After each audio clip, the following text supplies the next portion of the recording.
Eons ago, when Abertura was still a young world, an obelisk-shaped mobile city ship named Xxiphu hurtled from some form of portal from the far realm and plummeted into Toro's primordial oceans.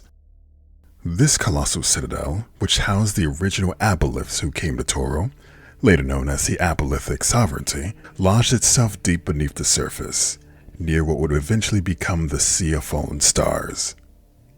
Within its depths resided the eldest, an aboleth of incomprehensible age and immense size, believed to be the progenitor of the entire aboleth species on Abertura, and the malevolent ruler of the sovereignty. What I am about to reveal to you is not the complete history of their species, as where they came from, linear time is a meaningless concept, but it is the most complete and forbidden history of their activity over thousands of years. During the rise and fall of many civilizations across what would become the two planets of Aber and Toro, home of the Forgotten Realms settings of Dungeons & Dragons, but I will also be covering how the Aboleth are included in other role-playing game campaign settings, including a few very interesting variations that have cropped up over the last 50 years of the game's experience, and the excellent extensions of the lore from Pathfinder. So, grab yourself a tasty beverage. It's time to get deeply nerdy. This is the complete guide to the Aboleth. First, a respectful acknowledgement of Bruce Cordell, whose creativity and sheer volume of published work simply dwarfs that of H.P. Lovecraft himself, and Eric L. Boyd, the Saruman the White to AJ's Gandalf the Grey. He arguably knows more about the Forgotten Realms than anyone really should, even Ed Greenwood, who created it. Without the tireless work of those gentlemen, I wouldn't have the pleasure of researching and presenting this video to you. Also, a disclaimer of sorts. Some parts of this video will branch into some logical speculation, seeking to add lore to the Aboleth based on more recent sources. But I got a message from Bruce Cordell regarding some ideas regarding the Cerulean Sign, where he said, and I quote, "Interesting. I think you should do as you like. Probably not a detail I nailed down, for what it's worth, but mystery is part of the point here.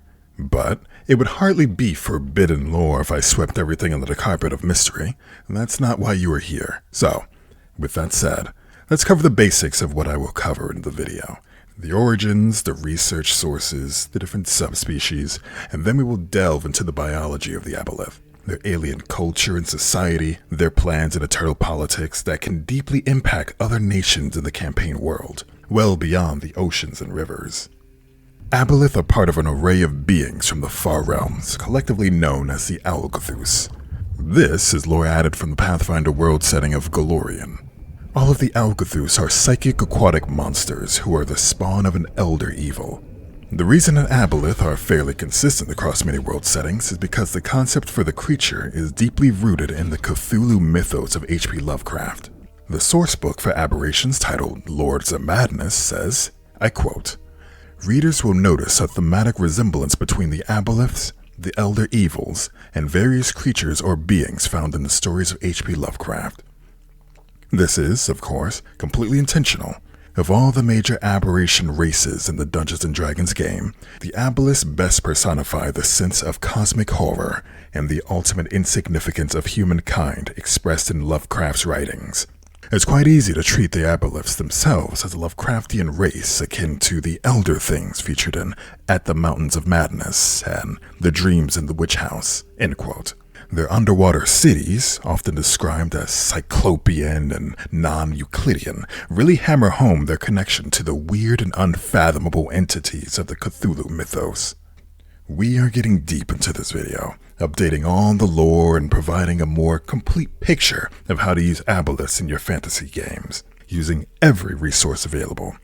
If you have been watching AJ's last few videos from the Mindflayer Time War, the Herald of Atropos, and the mentions of the Spellweavers in those videos, here is where the Spellweavers were a real thorn in the side of the Aboleth.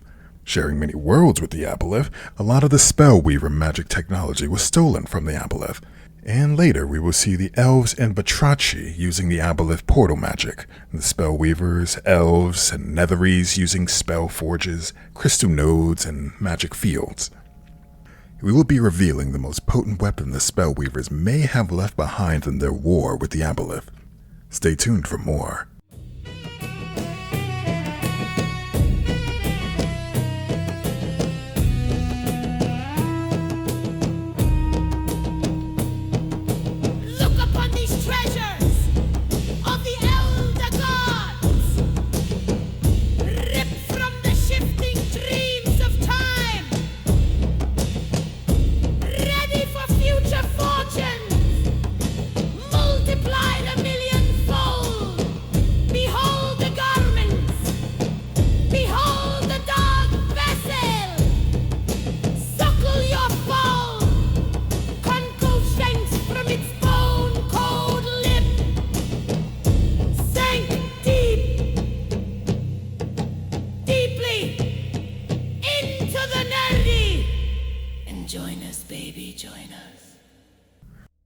To truly grasp the terror these ancient beings inspire, we must first understand that they are grotesque creatures that defy all natural order and biology as we know it.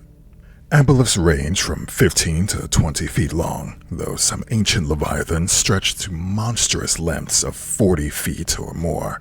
Their sinuous, eel-like bodies glide with unnerving grace beneath the murky waters or deep in subterranean seas. Their hide, a slick, slimy tapestry of blue-green patterns, shimmer faintly with bioluminescent hues, contrasting starkly with an unsettling orange-pink underbelly, crowned by 3 vertically stacked, slit-like eyes that burned with a violet-red intensity, granting them piercing psychic insight into their surroundings. In the Aboleth, the 4 muscular tentacles sprout just behind the head, each capable of crushing armor or grasping prey with chilling precision. Smaller, writhing tentacles hang beneath their jaws, adding to the eerie fluidity of their motion. Their mouths are rimmed with contracting rows of sharp, bony teeth, reminiscent of a lamprey. They can stretch their mouth open to reveal a maw that can filter algae from the water or tear apart larger prey. Yet, beneath this predator exterior lies a biological marvel. Their whole body contains a bioactive slime, a mucus imbued with the power to reshape life itself at a genetic level. This living substance coats their bodies, granting remarkable regenerative abilities and enabling them to flesh warp other creatures, remolding captive minds and bodies into servitors or grotesque hybrids. The Aboleth's skin is layered and tough. Its slick hide is very flexible. Their movement is powered by a muscular tail adapted for swimming in watery depths or crawling through the flooded cavern they often inhabit. This adaptivity, both physical and psychic, makes them the perfect predators for their alien realms. From the first of them that crawled from primordial dark waters, their immense size and mastery of living tissue allowed them to dominate ecosystems and enslave other species. Aboleths are functionally immortal. Rather than succumbing to time, they grow more powerful and larger by every passing century. I know that feel. They possess the unique ability to repair genetic damage indefinitely, using their bioactive slime to heal wounds, regenerate lost limbs, and even reshape damaged organs. They can also dry out, their slime becoming a chrysalis-like suspended animation pod.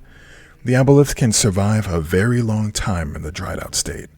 Sometimes an Aboleth can induce a transformation during which they can discard their old body, evolving veiled masters or Omnipats. Aboleths have largely forsaken sexual reproduction. Instead, they reproduce asexually through cloning, spawning genetically identical progeny who share the memories of their forebearers.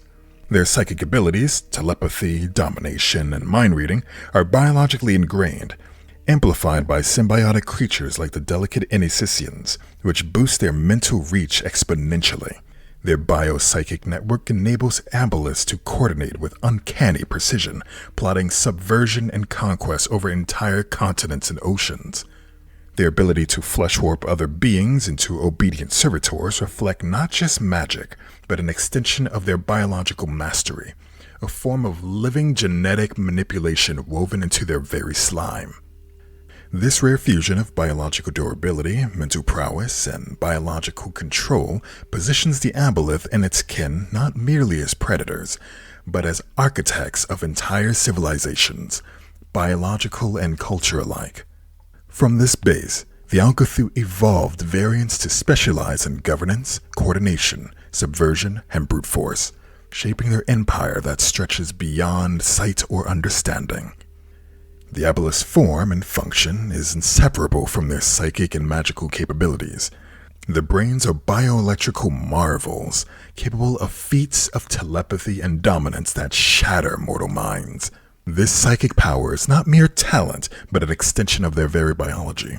Wiring and slime fuse into an organic circuit capable of projecting thoughts, reading memories, and bending weaker wills to their command.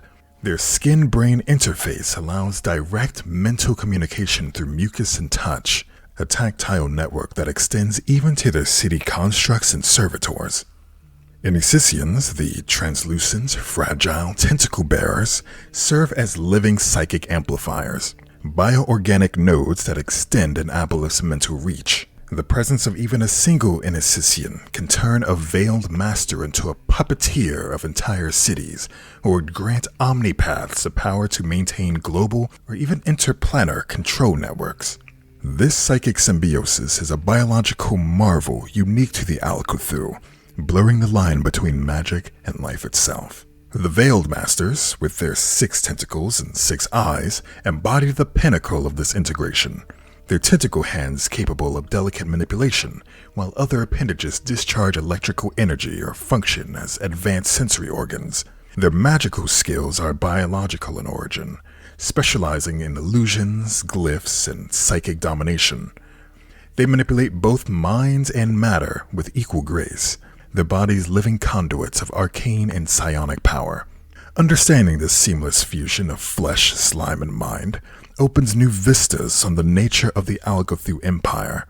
Each form, from the brute Aboleth to the cerebral Omnipath, is a biological and psychic masterpiece, designed not only to endure, but to command, infiltrate, and reshape entire worlds in service of a singular, eternal ambition. Aboleth cities and structures are constructed using telekinetic force, so they are typically rough-hewn rock blocks of immense and irregular size that are assembled without mortar and fit so perfectly that there are no gaps, just remarkably precise seams with Aboleth constructions. The interlocking is truly impossible to achieve using tools and masonry, as the blocks interlock in ways that can only be assembled, like three-dimensional jigsaw pieces, telekinetically. As a result, they are extremely durable as a whole because of the self-anchoring interlocking structure. Aboleth also make use of mutated mollusk creatures that pump out clouds of composites that form multiple layers the same way a shell is formed by the mantle of the mollusk. This is far from the only bioengineered living machine they use, as they can mutate the DNA of other creatures. Over many eons, they have perfected a wide variety of servitor species they treat like tools. So, using the mutant mollusks, they coat frames with an inner surface layer of aragonite, then a proteinous material that forms the framework on which a layer of iron sulfide materials are bonded, forming an extremely strong structure that can be shaped precisely by the Aboleth's telekinetic power. Their shell habitats are formed into curved spheres and layers with a confusing and disturbingly organic appearance, with the very alien vibe that is mentally taxing for other species to navigate or tolerate. Their architecture is very functional, formed around key nodes with conduit tubes and outer foams of smaller chambers. Where needed, they will fill a chamber with air or various other gases, and sometimes special slime or jelly, including algae pools and huge nutrient jelly chambers. They may use membranes, iris doors, or organic sphincters and valves. They never use wood, and any furnishings are usually part of the chamber structure and can't be picked up or moved around. Without magic or psychic abilities, it is very difficult to move around an Aboleth habitat. They have servitor species swimming, crawling, and squirming all over the place, slurping up the Alghollthu's waste products and dead bodies, or body parts. They feed waste to farming chambers and grow fish and crustaceans for the Aboleths to feed on. Along with the lore from 5th edition's Dungeons & Dragons, there is a lot of lore from Lords of Madness, which is 3rd edition, and there is a lot of Pathfinder lore. The core Aboleth is detailed in Pathfinder role-playing game Bestiary 1 on page 8. Variants are scattered across multiple sources. The Omnipath and Veiled Masters are found in Pathfinder role-playing game Bestiary 6. The Alghollthu appears in Pathfinder Adventure Path number 121, The Last Outpost. And the Enisysians is found in Pathfinder Adventure Path 124, City in the Deep. Don't worry, we are going to get into detail of all of these. I am just saying where they are from in the books. The Plizeazoth is found in Pathfinder Adventure Path 125, The Tower of the Drowned Dead. And the last few are from third-party sources. The Savage Aboleth from The Genius Guide to the Talented Bestiary. The Possessor can be found in Possessor's Children of the Outer Gods and Forbidden Foes, though not originally an Aboleth, but related through the Lethid, based on Aboleth rules. We will get to know all of them, but first, the early years, and the war with the Spellweavers. The Spellweavers were around thousands of years ago, during the time where Aboleth was recovering from being covered in water, plunged into freezing darkness, turned into a snowball, and then thawed out again with a brighter sun in the sky. Few species survived. The Alghollthu, the reptilian land dwellers, the amphibians, the shaggy bearkin Quaggoth, the Lachey, Fae, Fomorians, all arrived as soon as nature had reestablished itself on the planet's surface. The Deep Ones had thrived during the Flooded Ages, and retreating back into the darkness was a hard-fought process. They clung on whatever they could and became extremely capable at infiltrating and disrupting other species. The Batrachi later stole much of the Alghollthu's technology, used to create doppelgangers, mimics, and such. They also stole the technology from massive planar gateways. The Alghollthu are capable of moving around on land, but have no protection against direct sunlight and prefer the dark, frigid cold, and severe pressure of deep water. They occupy a lot of deep waters in the Underdark, and the water temperature there can vary a lot. A lot of geothermal vents are used as power sources, particularly by dwarves. The Aboleths use living creatures for their power needs. Not that much is needed anyway. They achieve everything they need with psychic power networks. They had a few other weaknesses. The Spellweavers employed a potent symbol called the Cerulean Sign. It can force an aberration-type creature back with the pulse of something that causes them to feel fear. The Cerulean Sign was used by the Spellweavers. It is unknown if the Cerulean Sign was ever seen on Aboleth before that happened. Ever since, the sign has been kept in use by a secretive faction, almost a cult, who hunt down alien threats and destroy them where they can. Aboleths destroy Spellweavers when they can find them. They certainly blame Spellweavers for the arrival of the gods and the outer planes. If they had their way, they would let the Spellweavers revert the multiverse back to what it was before they all tried to become immortals, and the Alghollthu would enslave them and eat them all before they ever tried it again. Anyway, of much more concern to the Aboleths are the Mindflayers. The Illithid have no place in the timeline and are clearly attempting to alter reality by manipulating cause and effect events in the timeline. This is something the Alghollthu cannot tolerate at all. They find Illithids deeply disturbing. A tremendously powerful psychic creature that can contend with their own abilities is the very top of the Aboleth's hit list. They must be destroyed at all cost, wiped from existence if possible. The Alghollthu come in a variety of forms, as I said, so let's go over each of them and their roles in the Alghollthu civilization. Aside from the primordial that created them and the original Abolethic sovereigns, we start with the Veiled Masters. Here is the image from Pathfinder. The Veiled Masters are the undisputed apex of Alghollthu evolution, physically imposing yet capable of passing unnoticed among other races when they choose. Their sleek, fish-like bodies reach similar proportions to Aboleth, but their 6 eyes, 3 on each side, gleam with alien intelligence, and their 6 tentacles are finely differentiated. 2 end and hand-like manipulators capable of delicate work, while the remaining 4 terminate in smooth spheres that can discharge electricity or act as sensory organs. These beings possess memory theft abilities that allow them to consume and flawlessly imitate another's form, down to the voice, mannerisms, and even thought patterns. The magical talents rival those of the greatest mortal archmages, specializing in glyph magic, illusions, and psychic domination.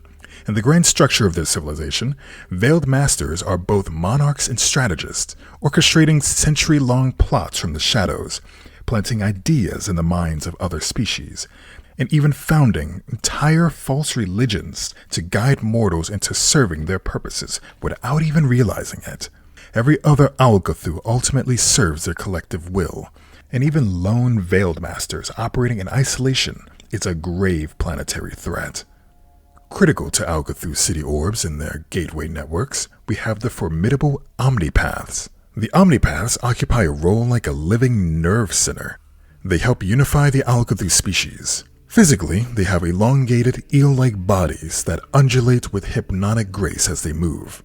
They have 8 eyes spaced along their head and bodies. No tentacles, just formidable psychic powers, keen telepathic senses, punishing psionic domination, and their communication lobes in their brains are huge. Their signature ability is the maintenance of global or even interplanar communication networks, using dominated thralls and mutated psychic relays to communicate instantly between far-flung colonies. Omnipaths rarely expose themselves to direct conflict. Their true power lies in coordination, ensuring every Alghollthu enclave acts with one will. When they do intervene, they prefer to subvert minds wholesale, planting commands so deeply that their victims act as perfect sleeper agents, sometimes for years, without any conscious awareness of their servitude. Omnipaths spend a lot of time meditating on the memories of their ancestors, spending weeks just reliving memories and learning tactics through past wisdom. They prefer to stay central to their shell sphere chambers. Servitors feed them farmed animals and they get fat, very slimy and prone to strange delusions when not kept busy. Most are more familiar with the Aboleth. They are the workhorses of Alghollthu civilization, feared across countless worlds for their combination of size, cunning, and biological mastery. Each one is a huge, mucus-coated predator, averaging 25 feet in length, propelled by a muscular tail that can be adapted for both aquatic and terrestrial movement. Their 4 tentacles are strong enough to crush armor or coil around prey, while their 3 eyes, arranged vertically, glow with the psychic potency. Aboleths are masters of genetic engineering on a living canvas. Their bioactive slime can rewrite the physical makeup of other organisms, permanently transforming them into aquatic servitors or hybrid monstrosities. They use this ability as both a weapon and a tool for subjugation, converting captives into slave breeds tailored to their needs. Their intelligence is razor sharp, and while they defer to veiled masters, many Aboleths maintain personal fiefdoms in deep lakes, ocean trenches, or flooded cavern systems. They're often the faces of Alghollthu contact with other species, albeit a face that usually appears just before enslavement or annihilation. Captives will come to realize that the Aboleth are slave lords. They direct work crews, experiment on captives, they enjoy eating them in subjugation. They are cruel and have a nasty sense of humor. Aboleth like nothing better than to wipe out an entire bloodline of a species. They count off these little extinctions as marks of honor. And to kill a god will have that Aboleth's name known to all. The Aboleth make use of thralls mostly, but do associate with the widest array of other, more rare Alghollthu types. For example, the small, delicate, and alien-looking Enisysians are among the rarest of the Alghollthu species, seldom seen even by other aberrations. Their bodies resemble living parachutes or jellyfish, with translucent membrane and a halo of fine, tendril-like tentacles. They are physically fragile and incapable of meaningful combat, but their psychic talents make them invaluable. Enisysians act as amplifiers, boosting the mental reach and strength of any Alghollthu to whom they are attuned. A veiled master, when an Enisysian companion, can dominate entire cities with ease, while an omnipath linked to one can coordinate operations across oceans or continents. Because of their importance, Enisysians are always kept under heavy guard, often hidden deep within secure sanctums where only the highest-ranked Alghollthu may access them. In their presence, mental communications become effortless and near instantaneous, allowing a seamless unity of purpose that other civilizations could never hope to match. Well, some have come close, but all of them have fallen eventually. At the bottom of the Alghollthu hierarchy, in both intelligence and refinement, dwell the Plizeazoths, creatures of brutal instinct and psychological cruelty. These massive, gelatinous aberrations lack the fine mental control of their kin, but make up for it in raw presence and conditioning skill. Their bodies are amorphous, constantly shifting in texture and shape, though they often form sensory protrusions or crushing pseudopods when engaging with prey. Plizeazoths are used almost exclusively for breaking captives. They subject victims to cycles of deprivation, terror, and occasional reward until resistance erodes completely. Once their prey's will is shattered, the subject is passed on to Aboleths or veiled masters for remolding into a servitor. Though considered crude by the rest of their species, Plizeazoths are brutally efficient, and in the rare cases where they're unleashed outside controlled environments, they can depopulate entire coastal settlements before retreating into the depths. They are, in many ways, the purest embodiment of Alghollthu cruelty, stripped of all subtlety. Really, thinking about it, they're a mob of oozing, muscular, highly offensive pack of depraved perverts on crack. Best avoided or fireballed from a safe distance. Repeatedly. The Alghollthus are consummate life shapers, the mastery over living matter unmatched in scope and subtlety. They have spent countless millennia breeding, modifying, and reshaping creatures to suit their purposes, some as soldiers, others as infiltrators, guardians, or experiments in hybridization. Many of these beings have long since outlived their creator's immediate interest, scattered into the depths of oceans, caverns, and the far reaches of alien worlds. A few still serve their masters faithfully, others have forgotten their origins entirely. Now, I know there are some rewrites of the original lore of the origin of the Chuuls, one of AJ's favorite monsters of all time. The deceptively simple Chuul can reliably murder at least one member of an adventuring party in most situations. Just give them a pool of murky water, a submerged tunnel, hairpin bend, confined burrow, spiral stairwell, or similar. The Chuul emerges suddenly but expectantly from the water, latches tentacles and pincers on one target, and drags them with inhuman strength into their watery doom. The paralytic toxins on the tentacles, being restrained and submerged without the victim having access to their allies, that's a one-way ticket to destination fucked. For how low their challenge rating is, which would encourage you to add more than one to a murky pool, the Chuul become even more lethal working together. One just lurks in a concealed flooded area and murders any victim shoved down there by another Chuul. Combine them with the carrion crawler. That stat block is also fine to adapt to a Chuul broodmother. Just beef it up a bit, make it huge, throw in a couple of umber hulks with Chuul tentacle attacks, and you have yourself a Chuul Queen's breeding throne chamber. Chuul are also called Chuulothis, along with the Alghollthu experiments. Chuuls began as giant monstrosity crayfish engineered to serve as aquatic war steeds. Over successive generations of manipulation, these crustacean behemoths were gifted with sentience and made vastly more dangerous. Modern Chuuls retain some vestige of their crayfish ancestry in their armored carapaces and crushing pincers, but their minds are far sharper and more cruel. They are feared not only for their combat prowess, but for their unsettling indifference to other species, except, notably, the Ulat Kini, also known as Skum, who they regard with predatory disdain. Skum, in turn, look upon Chuuls as both elder kin and mortal danger, for the Chuul's appetite includes them without hesitation. Chuul really do savor the taste of humanoid flesh, so they will absolutely eat your character if given the opportunity. They don't have any mercy and would never expect any shown to them in turn. It may be that the Chuul experiment was recreated later in other regions, and there are now two lineages of the same monster. Just an interesting side note, they are statted out exactly the same. Next came the largest and most terrifying of Aboleth-bred predators. Monstrous amphibious horrors that feed upon the blood of intelligent creatures.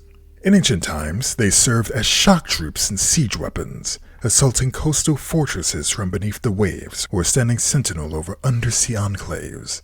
Their great size, armored hides, and sadistic intelligence makes them devastating opponents, whether on land or in the depths. The rare Delpolthrus that has slipped the leash of its creators often becomes a regional threat. Hunting intelligent prey for sport, its tremendous appetite would be a threat to the entire ecosystem. They are rarely bred now, just a few in the wild and in well-fed captivity. The Aboleth don't employ such overt destructive power anymore. They switched to a more careful and insidious campaign of secret wars, which is where the Cloakers came from.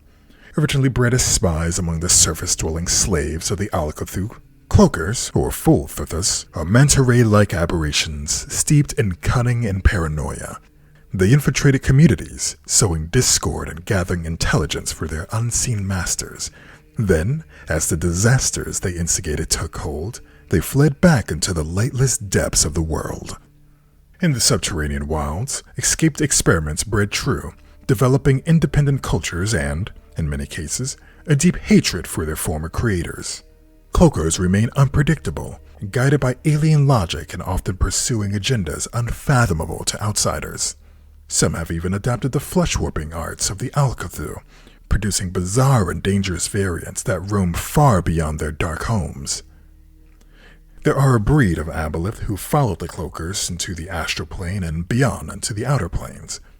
I believe most of them took a form of lichdom, becoming extremely adaptable undead archmages and powerful scions. More than a little evil. After the sinking of Ankeshel Island on the world of Midgard, many Aboleths left the ocean depths and ventured into the plains seeking greater power. These eventually becoming the dreaded Nihileth, which you can find in Kobold Press' Tome of Beasts. Throw some Chuul into that encounter, couple of carrion crawlers, one of them explodes and releases swarms of rot grubs. The corners of the chamber have clusters of slowly moving pincers that will drop on anyone who gets under them. And then, of course, the Alghollthu created the mimics. What they call the multi-spathuls, the shape-shifting horrors known as mimics, originated from Alghollthu experiments upon ropers, transforming a static ambusher into the ultimate weapon of infiltration.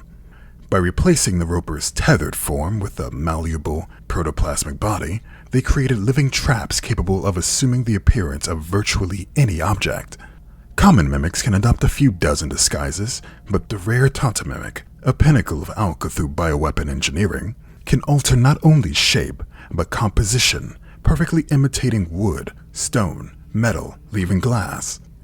Though many have long been abandoned to fend for themselves, mimics have been amazingly adaptable and have a kind of unstable life cycle. A whole bunch of mimics can hatch from the same batch of eggs, and some grow to be the size of a fortress. Others can shape themselves into metal. Others are smart enough to have conversations. Some are hermaphrodites, others are not. And they can switch, split into clones, form symbiotic colonies with the tiny living inside the largest. They are a fascinating form of life. Most merfolk will flat out deny this. It could certainly lead to a fight, but they are known to the Aboleth as sapioqualioths. You see, one of the most closely guarded secrets of the Alghollthu is the origin of merfolk. Far from being adapted land dwellers, merfolk were, in fact, the first attempt to create a fully functional humanoid species. This line of experimentation was abandoned in favor of other projects, leaving the sapioqualioths to develop without guidance. Though merfolk have no cultural memory of their aberrant genesis, certain deep-seated instincts remain. A tendency to guard the ocean's hidden places and avoid contact with other intelligent species. The later creation of the Gillmen, modified Aslante's survivors adapted for underwater life, suggests that the Alghollthu still hold an interest in its bloodline, perhaps as part of some unrevealed long-term design. I wouldn't put it past them. They do come up with a lot of different methods for murdering and punishing Sahuagin and other aquatic raiders. When they're being pesky, it's easy enough for the Aboleth to dominate and use the other aquatic races as some frontline militia, if it ever came down to an all-out war with the Krakens or other great powers of the deep. Alghollthus do use some mechanical design. The closest they have to a robot would be the Sciolus, also called Shell Sentinels. They are magical constructs, a fusion of biomagical artistry and arcane craftsmanship, resulting in heavily armored guardians that can endure for centuries without maintenance.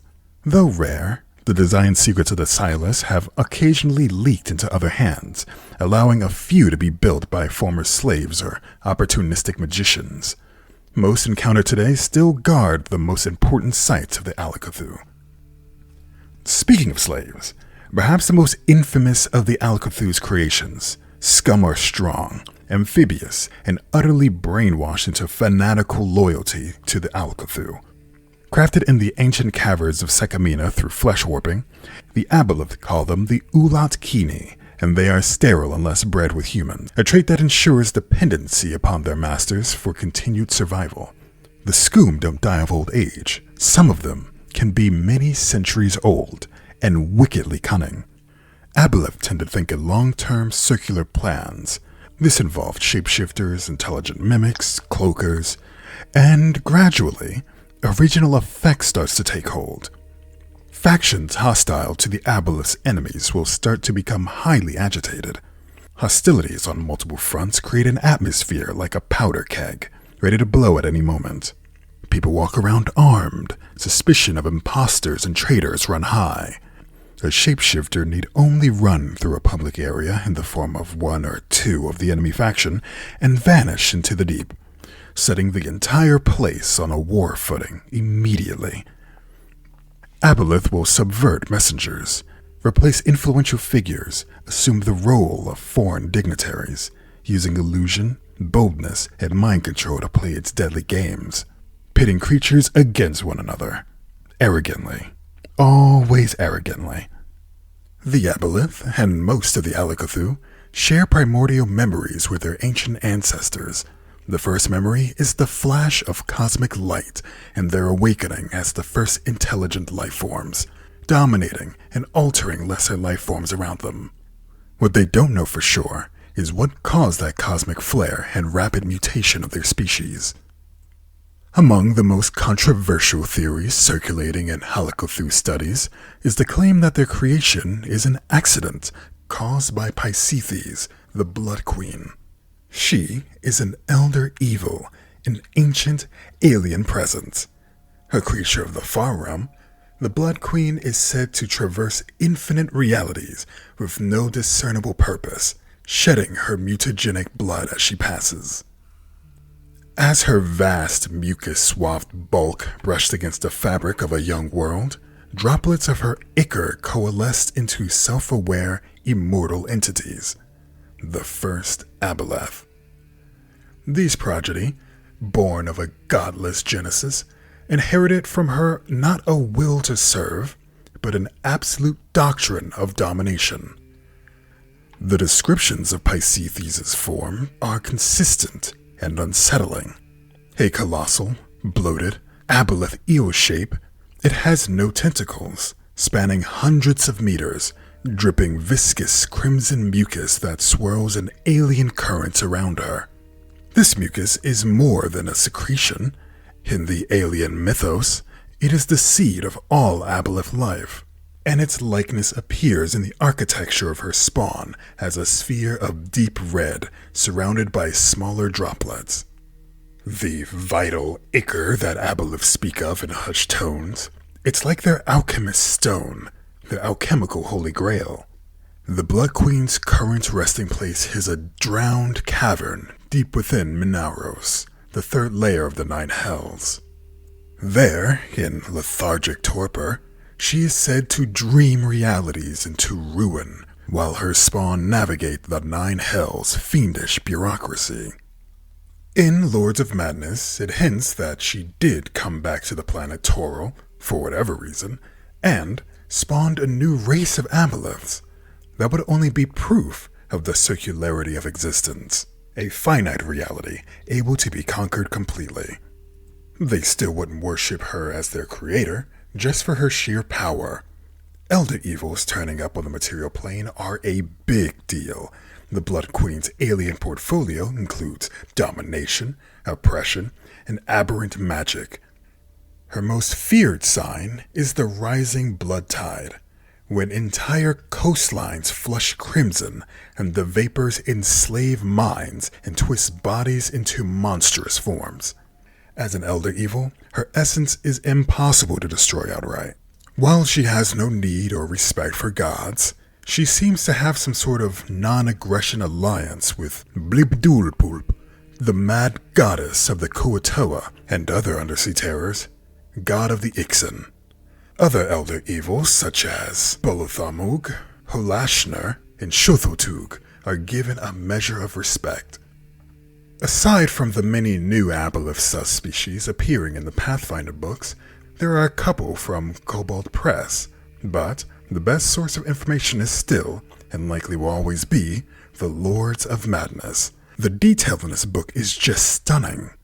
So, any further questions you have about Aboleth, that's the sourcebook I will direct you to. My name is Thalvaerturac. Thanks for listening, and as always, AJ will be back with more for you very soon.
Thought in their brain.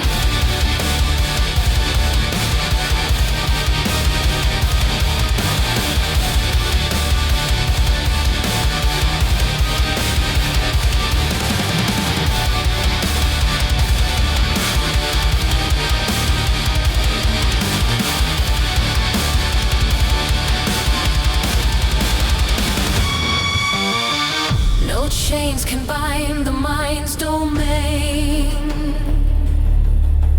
No gods remain who knew their name. They do not drown, they do not fall. The deep remembers every thrall. We drank the dreams, we shed our skin. Now let the ancient rule begin. No voice is yours, no thought is free. Your soul belongs beneath the sea.